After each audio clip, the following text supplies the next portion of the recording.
Добър ден на всички! Радвам се, че има достатъчно хора, които проявяват интерес днес към нашата скромна презентация. Казвам се Енчо Енчев, работя в Ubisoft София като 3D Environment Concept Artist.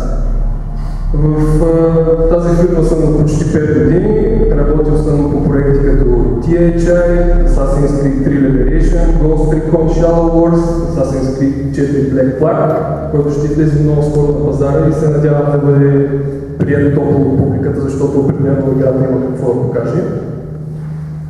Темата днес, за която сме се събрали, е как се създават световете на една Assassin's Creed игра. Много хора, на които кажа, че се занимавам с разработване на компютърни игри, си мислят, че по цял ден играя и общо взето нищо не правя. Всъщност това не е точно така. Сега ще разберете за какъв работен процес става въпрос, колко труд реално е хвърлен, за да се направи един AAA проект като този. Няколко общи думи за играта. Има няколко основни свята, които имат основна част от геймплея като време, което е разпределено. Основната локация е New Orleans, след това имаме платото, след това се прехвърляме в Америка, където имаме LGS при Майите, в Чеченица, ако трябва да сме по-точно. Също така имаме снежен LGS в Нью Йорк и като финал на играта имаме нещо, което е трудно да се определи, но последното ниво на играта е някакъв тип архитектурен сюрреализъм, ако мога така да се изразя.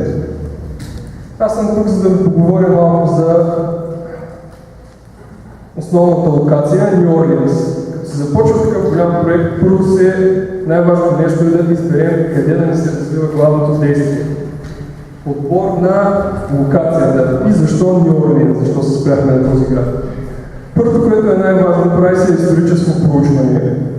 И историята на този град по това време, това е 18 век, е доста разнообразна и интересна за една такава игра Assassin's Creed.